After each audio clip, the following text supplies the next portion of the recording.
जय हिंद साथियों।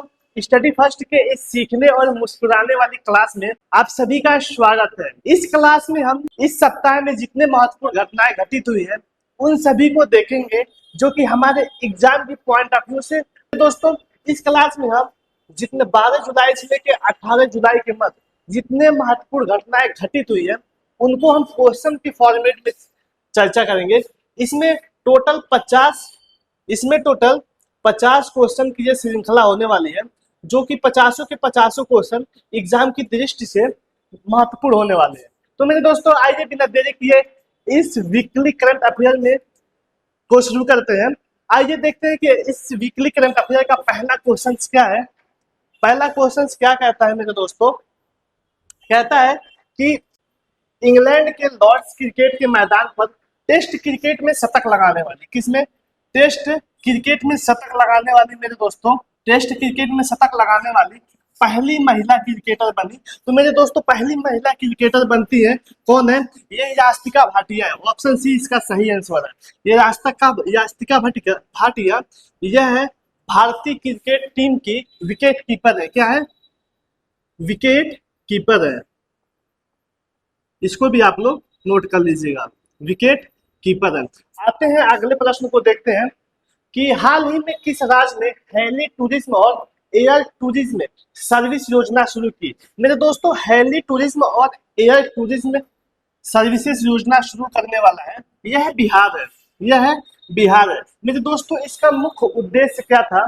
क्या है कि पर्यटक स्थल तक हेलीकॉप्टर को बढ़ावा देना। जो पर्यटक स्थल है, जैसे बौद्ध स्तूप हो गए, इसके साथ साथ गया में जो महत्वपूर्ण माँ मुंडेश्वरी टेम्पल हो गए, पटना हो गया, राजगीर हो गया, वाल्मीकि हो गया, यहाँ पर जो हेलीकॉप्टर है, हेलीकॉप्टर को बढ़ावा देना इसका मुख्य उद्देश्य है। यह बिहार ने स्टार्ट किया, हेली टूरिज्म और एयर टूरिज्म योजना। आते हैं अगले प्रश्न को देखते हैं कि हाल ही में कहा निजी स्कूलों की फीस पर नियंत्रण से जुड़े संशोधन अध्यादेश को मंजूरी दी? मेरे दोस्तों, कितना लाजवाब प्रश्न है कि हाल ही में कहा निजी स्कूलों की फीस पर नियंत्रण से जुड़े संशोधन अध्यादेश को मंजूरी दी। तो ये मंजूरी देने वाला है पंजाब।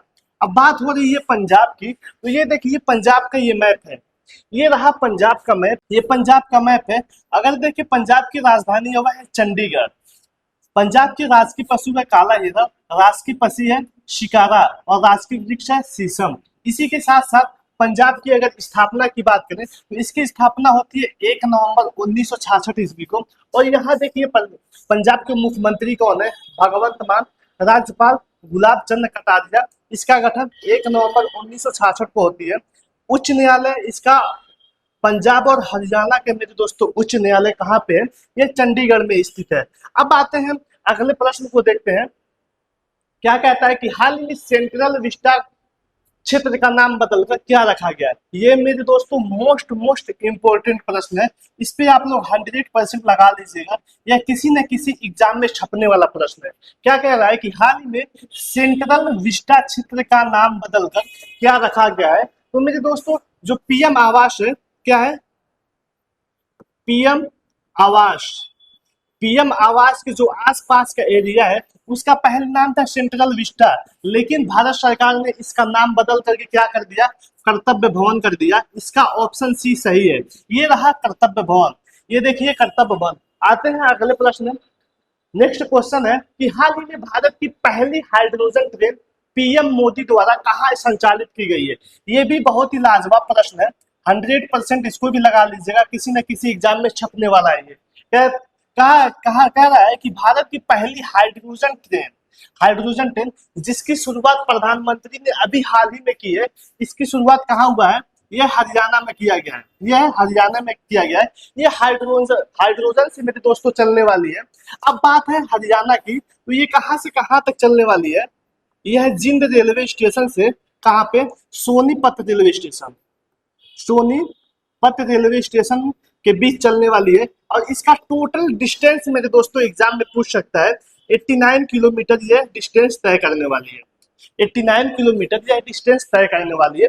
ये देखिए बहुत ही लाजवाब प्रश्न था। अगला देखते हैं कि हाल ही में कहा मात्र 1 घंटे में 3,61,000 पौधे लगाकर गिनीज वर्ल्ड रिकॉर्ड माना जाए। मेरे दोस्तों इसमें से कौन सा ऐसा शहर है जिसने मात्र 1 घंटे में 3,61,000 पौधे लगाकर गिनीज वर्ल्ड रिकॉर्ड बनाया? तो वह रिकॉर्ड बनाने वाला है अहमदाबाद। ऑप्शन डी इसका सही आंसर है। अहमदाबाद में मात्र 1 घंटे में एक 3,61,000 पौधे लगाकर गिनीज वर्ल्ड रिकॉर्ड बनाता है। अगला है कि हाल ही में दुनिया का पहला कमर्शियल न्यूक्लियर पावर सैटेलाइट, बहुत ही प्यारा प्रश्न है कि दुनिया का पहला कॉमर्शियल न्यूक्लियर पावर सैटेलाइट जिसको हम BOHR कहते हैं, यह किसने लॉन्च किया? तो ये लॉन्च करने वाला स्पेस एक्स। स्पेस एक्स किसकी कंपनी है मेरे दोस्तों? यह एलन मस्क की कंपनी है। किसकी? एलन मस्क की कंपनी है। अब इसमें बात होती है इसरो। इसरो मेरे दोस्तों यह भारत की स्पेस कंपनी है। क्या है? यह भारत की स्पेस कंपनी है। अब यहाँ देखते हैं जाक्सा। जाक्सा ये जापान की स्पेस कंपनी है और नासा, नासा ये अमेरिका की स्पेस कंपनी है। लगे हाथ तो इसको भी आप लोग नोट कर लीजिएगा।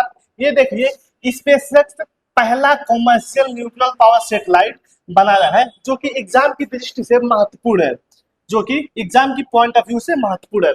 अगला देखते हैं कि हाल ही में किस टेलीकॉम कंपनी ने भारत में कॉमर्शियल इस्तेमाल के लिए एक सैटेलाइट फोन लॉन्च किया?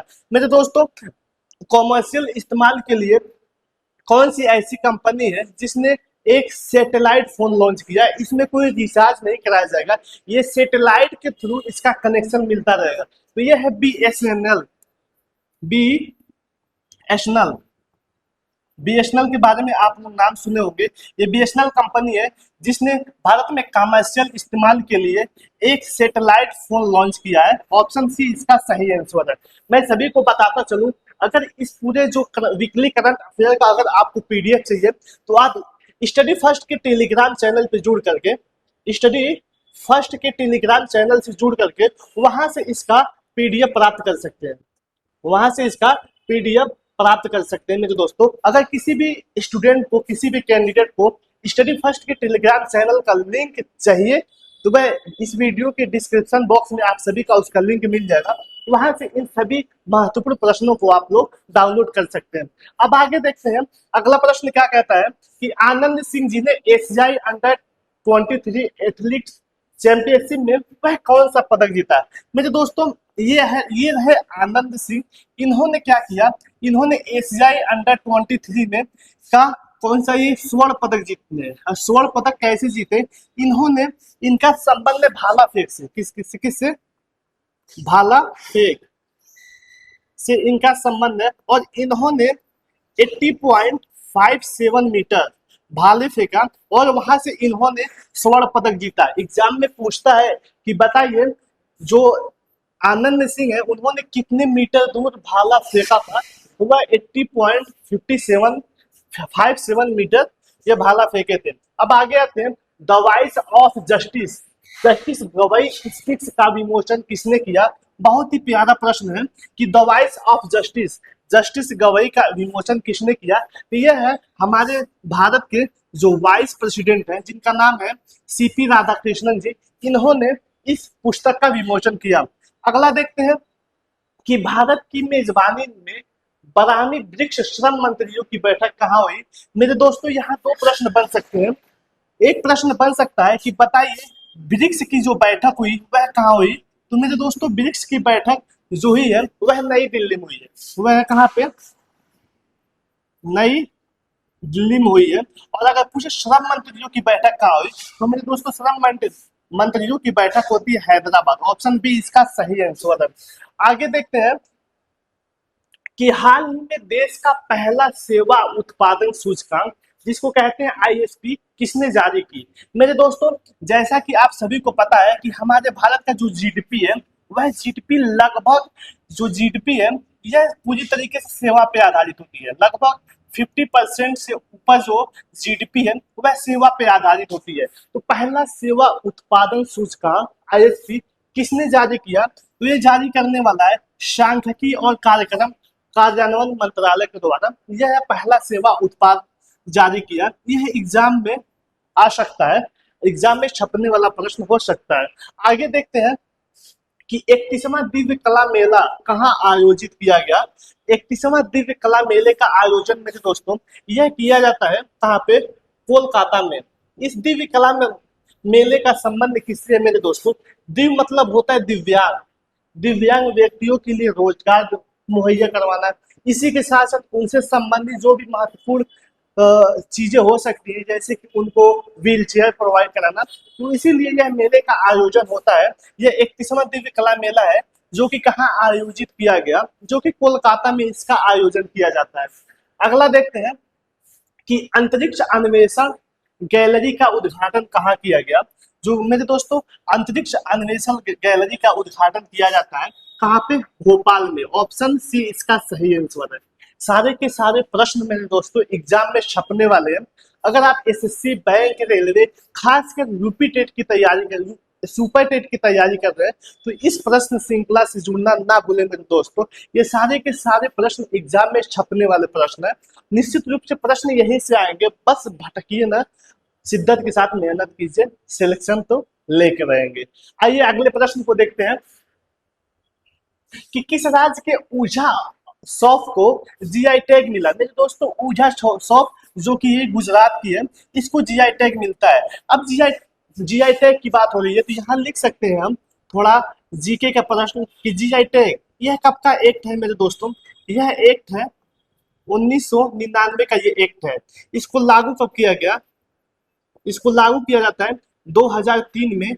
जीएसटी जो जीएसटी है, क्या नाम है, जीआई टैग को लागू किया जाता है।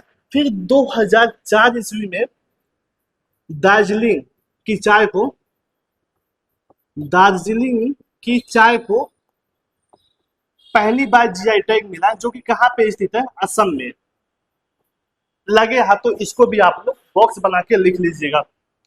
अगला देखते हैं कि हाल में Fortune India most powerful weapon 2026 की सूची में किस भारतीय महिला को शामिल किया जाता है। तो मेरे दोस्तों Fortune India most powerful women 2026 की सूची में ये शामिल किया जाता है नीता अंबानी को। ये रहा नीता अंबानी जी का फोटो, इधर ना देखिए आप लोग, इधर देखिए। क्वेश्चन ये है मेरे दोस्तों कि मोस्ट पावरफुल वीमन को 2026 की सूची में किस महिला को शामिल किया जाता है। यह महिला है नीता अंबानी। ये देखिए, अब फोटो देखिए, पहले क्वेश्चंस को पढ़िए, आप लोग पहले फोटो में देखने में लग जाते हैं। अब आगे देखते हैं कि हाल ही में भारत सरकार ने सेमिकॉन 2.0 के लिए कितना बजट आवंटित किया। बहुत ही प्यारा प्रश्न है कि जो सेमिकॉन, भारत सरकार ने सेमिकॉन 2.0 के लिए, ये लाजवाब प्रश्न है कि कितना बजट आवंटित किया। तो वह करता है 1,27,500 करोड़ रुपए, यानी कि इसका ऑप्शन ए सही है। कितना, 1,27,500 रुपए बजट आवंटित करता है। फिर देखिए, फिर बिम्स्टेक का प्रश्न आ गया कि हाल ही में 16वीं बिम्स्टेक राष्ट्रीय सुरक्षा सलाहकारों की बैठक कहाँ हुई। तो मेरे दोस्तों ये होती है नई दिल्ली में। अगर फिर पूछे हम बिम्स्टेक की बैठक कहाँ होगी, तो बिम्स्टेक की बैठक ये होगी कहाँ पे, नई दिल्ली में होगी। इसको भी आप लोग नोट कर लीजिएगा। आगे देखते हैं कि हाल ही में किस देश ने 16 से 17 साल के बच्चों के लिए सोशल मीडिया के इस्तेमाल पर आधी रात का कर्फ्यू लगाने की योजना बनाई है।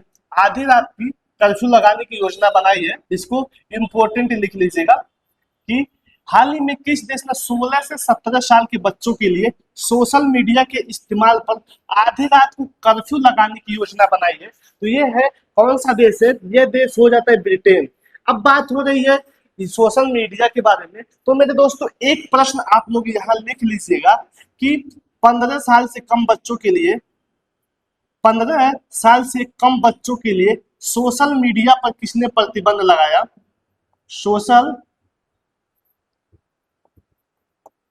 सोशल मीडिया पर किसने प्रतिबंध लगाया, तो वह प्रतिबंध लगाने वाला फ्रांस। ये इंपॉर्टेंट प्रश्न है कि 15 साल से नीचे के बच्चों के लिए सोशल मीडिया पे पूर्णतः प्रतिबंध लगाने वाला देश है वह फ्रांस। और पूछे कि 16 से 17 साल के बच्चों के लिए सोशल मीडिया पर आधी रात को कर्फ्यू लगाने वाला कौन सा देश है, तो वह देश हो जाता है ब्रिटेन।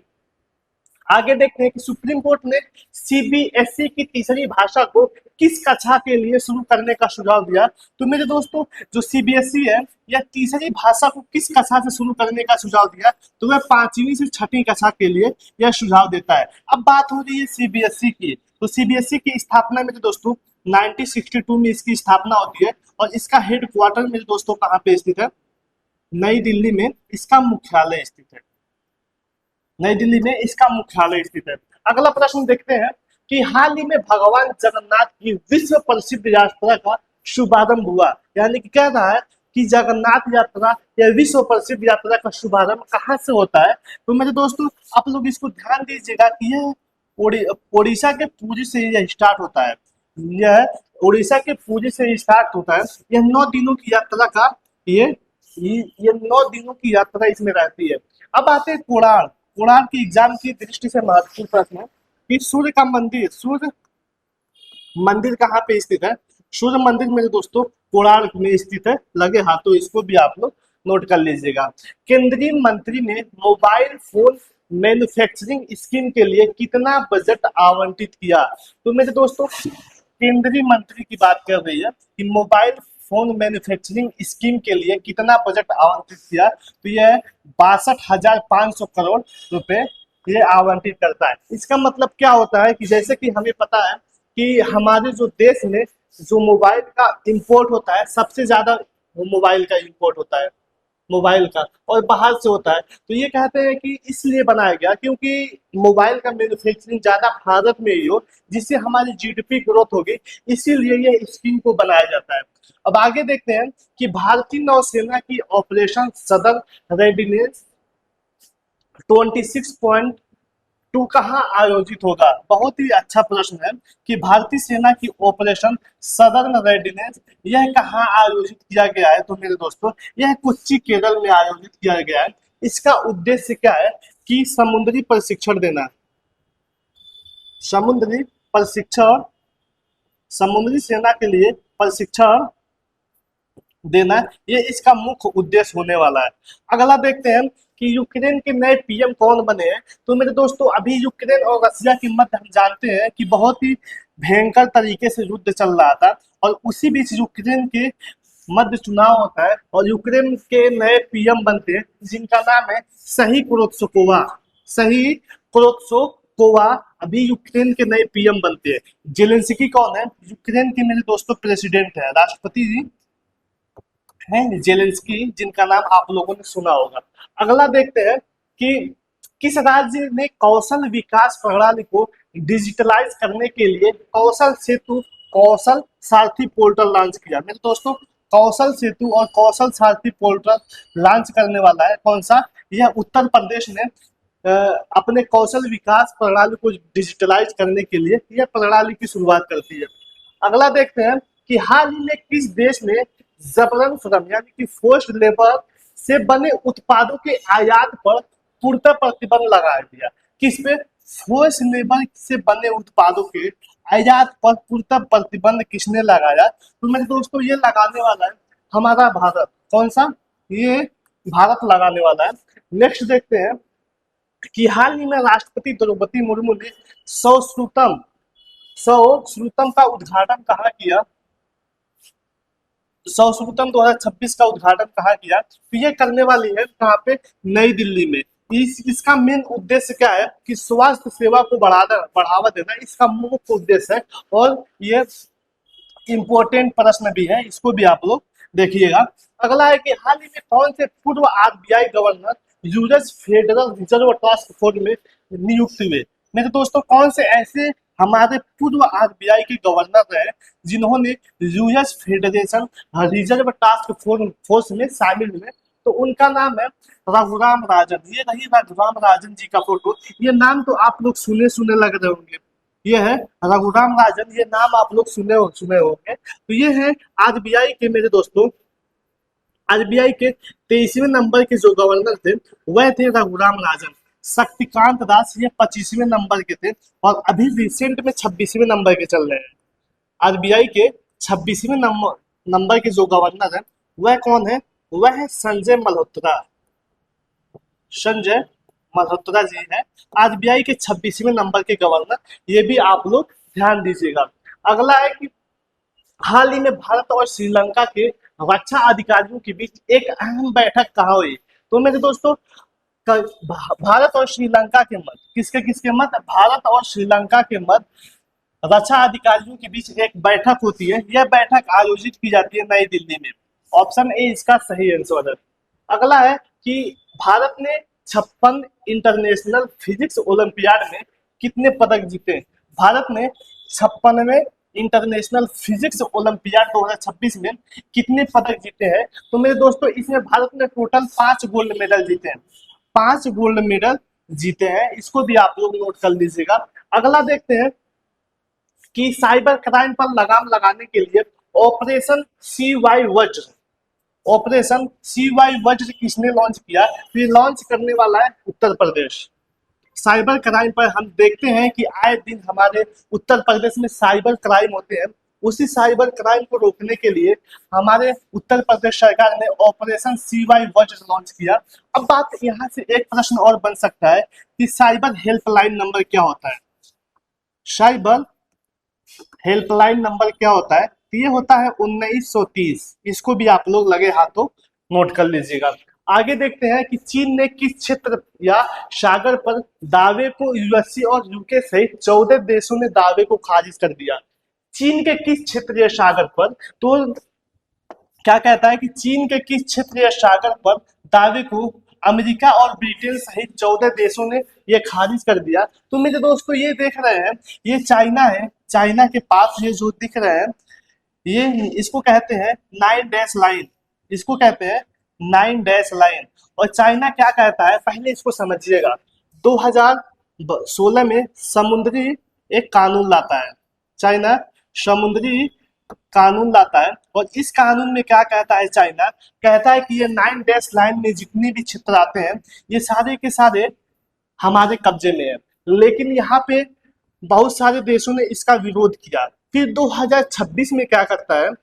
2026 में फिर इसी दावे को, क्योंकि 10 साल हो गए, फिर इसी दावे को कहता है कि 9 डैश लाइन के अंतर्गत जिसने जितने भी क्षेत्र आते हैं, ये सारे हमारे अंडर में आते हैं। लेकिन फिर यूएसए और इसके साथ साथ यूके सहित 14 देशों ने इसको फिर से रिजेक्ट कर दिया। इसको फिर से रिजेक्ट कर दिया। तो ये क्षेत्र कहाँ पे स्थित है? यही पूछ रहा है। ये जो क्षेत्र है, ये कहाँ पे स्थित है? यह दक्षिण चीन सागर क्षेत्र में स्थित है। अब यहाँ देख रहे होंगे, यहाँ पे ब्रुनेई है, यहाँ पे ब्रुनेई के साथ साथ फिलीपींस है। ये सारे देशों ने, यहाँ ताइवान है, ये सारे देशों ने इसका विरोध किया। और इसी विरोध के चक्कर में ये यूएसए यूके सहित 14 देशों ने इसको खारिज कर दिया गया। और ये दक्षिण चीन सागर में स्थित है। ये इंपॉर्टेंट प्रश्न है, ये इंपॉर्टेंट प्रश्न है। अब आगे देखते हैं कि विंबलडन 2026 का पुरुष एकल का खिताब किसने जीता? तो मेरे दोस्तों, अभी हाल ही में विंबलडन 2026 का ग्रैंड स्लैम हुआ, जिसमें महिला और पुरुष दोनों का, महिला फीमेल और मेल दोनों का खिताब जीते। तो इसमें फीमेल जो खिताब जीती, उसका नाम है लिंडा नोरकोवा। लिंडा नोरकोवा ने इसका खिताब जीता। और ये कहाँ की रहने वाली है? यह चेक गणराज की रहने वाली है। इंपॉर्टेंट प्रश्न है मेरे दोस्तों। फिर उसके बाद ये जो मेल का अवार्ड जीता, वह मेल का अवार्ड जीतने वाले जैनिक सिनर, जैनिक सिनर, ध्यान दीजिएगा, दैनिक जैनिक सिनर। और ये कहाँ की रहने वाले हैं? यह इटली के रहने वाले हैं। इसको भी आप लोग ध्यान दीजिएगा, यानी कि ऑप्शन बी इसका सही आंसर है। इन्होंने किसको हरा के जीता? इन्होंने नोवाक, इन्होंने किसको हरा के जीता? तो मेरे दोस्तों, इन्होंने ये जो एलेक्जेंडर ज्वेरेव है, इनको हरा के जीता। और ये वही एलेक्जेंडर ज्वेरेव है जिन्होंने अभी रिसेंट में जो फ्रेंच ओपन हुआ है, उसका खिताब इन्होंने जीता है। और फिर विंबलडन में इन्होंने जैनिक सिनर से इनका हार का सामना करना पड़ा। अब आते हैं, ये रहा जैनिक सिनर का फोटो, देखिएगा। आगे कि हाल ही में पर्यावरण, वन और जलवायु परिवर्तन मंत्रालय ने मानव वन्यजीव संघर्ष उत्कृष्टता केंद्र और पोर्टल का उद्घाटन कहाँ किया? तो मेरे दोस्तों, इस पोर्टल का उद्घाटन होता है कहाँ पे? कोयम्बटूर में। कोयम्बटूर में इसका उद्घाटन होता है। अब ये कोयम्बटूर, ये कहाँ पे स्थित है मेरे दोस्तों? कोयम्बटूर में इसका उद्घाटन होता है। और इसी के साथ साथ यहीं पे एक जगह है जिसको कहते हैं Salim Ali centre for ornithology यहीं पे इसका उद्घाटन होता है। यहीं पे कोयम्बटूर में स्थित है Salim Ali centre for ornithology, यहीं पे इसका उद्घाटन होता है। ऑर्निथोलॉजी मतलब होता क्या है कि स्टडी ऑफ बर्ड्स। अब ये डॉक्टर सलीम अली कौन है, आपके जीके से अगर प्रश्न देखें स्टैटिक जीके से तो ये महत्वपूर्ण हो जाते हैं। इनको कहा जाता है bird man of India, bird man of India. ये किसको कहा जाता है, ये कहा जाता है डॉक्टर सलीम अली को। और यहीं पे अभी हाल ही में पर्यावरण वन और जलवायु परिवर्तन मंत्रालय ने मानव वन्यजीव संघर्ष उत्कृष्टता केंद्र पोर्टल का उद्घाटन किया। ये महत्वपूर्ण प्रश्न हो जाता है, इसको भी आप लोग इम्पोर्टेंट लगा लीजिएगा, क्योंकि हमारे अगर सुपर टेट की बात करें तो वहां पे पर्यावरण महत्वपूर्ण है और यहाँ पे ये प्रश्न पूछा जा सकता है। अगला क्या है कि हाल ही में कहा माई भारत राष्ट्रीय युवा स्वयं सेवक सम्मेलन का आयोजन किया गया। तो मेरे दोस्तों माई भारत युवा स्वयं सेवक का सम्मेलन कहा गया। यह हमारे उत्तर प्रदेश की राजधानी लखनऊ में इसका आयोजन किया जाता है। उत्तर प्रदेश की राजधानी लखनऊ में इसका आयोजन किया जाता है, यानी कि ऑप्शन सी इसका सही आंसर है। हाल ही में उत्तराखंड की पहली जीआई उत्पाद गैलरी कहाँ खोली गई। तो मेरे दोस्तों उत्तराखंड की पहली जीआई उत्पाद गैलरी खोली जाती है हल्द्वानी में। हल्द्वानी में पहली जीआई उत्पाद गैलरी खोली जाती है। अगला देखते हैं कि हाल ही में किस राज्य के मुख्यमंत्री ने नलन टीएन ऑनलाइन स्वास्थ्य पोर्टल की शुरुआत करते हैं। तो यह है तमिलनाडु। जैसे कि टीएन से पता है, टीएन से हो गया तमिलनाडु। अब इसका मुख्य उद्देश्य मेरे दोस्तों क्या है कि स्वास्थ्य क्षेत्र को बढ़ावा देना है। जैसे कि एग्जाम्पल के लिए स्वास्थ्य क्षेत्र से संबंधित जो भी सुविधाएं है इस नलन टीएन प्रोजेक्ट में इसकी शुरुआत की जाएगी। और इसी के साथ साथ अगर आप किसी डॉक्टर को दिखाना चाहते हैं, पेशेंट को दिखाना चाहते हैं, तो आप ऑनलाइन अप्रूवल भी ले सकते हैं उससे। ये वहां पे क्योंकि समय की बचत के लिए नलन टीएन ऑनलाइन स्वास्थ्य पोर्टल लॉन्च किया गया है। अगला है कि हाल ही में किसे दिल्ली का नया पुलिस कमिश्नर नियुक्त किया गया है। दिल्ली का मेरे दोस्तों अभी दिल्ली में देख रहे हैं कि आप हड़कंप मचा हुआ है, सीजेपी पार्टी प्रोटेस्ट कर रही है और इसी के साथ साथ जो सोनम वांगचुक है वह धरने पे बैठे हुए हैं। अभी आज कल की न्यूज है कि क्या हुआ, कल सोनम वांगचुक जी को गिरफ्तार कर लिया है दिल्ली पुलिस ने। और यहाँ का अभी पुलिस कमिश्नर किसको नियुक्त किया गया है, यह नियुक्त किया गया है अनुराग ठाकुर जी को। अगला क्या कहते हैं, अनुराग कुमार जी को दिल्ली पुलिस कमिश्नर नियुक्त किया गया है। अगला है कि हाल ही में किस देश को अंतरराष्ट्रीय क्रिकेट परिषद के 101वें सदस्य के रूप में चुना गया। ये मोस्ट इंपोर्टेंट प्रश्न है मेरे दोस्तों, इसको भी आप लोग नोट कर लीजिएगा कि हाल ही में किस देश को अंतरराष्ट्रीय क्रिकेट परिषद के 111वें सदस्य के रूप में नामित किया गया। तो वह है मॉरिशस। ऑप्शन सी सही है। अब बात हो रही है मॉरिशस की, तो इसकी राजधानी भी इंपॉर्टेंट हो जाती है। इसकी राजधानी है मेरे दोस्तों पोर्ट लुइस इसकी राजधानी है।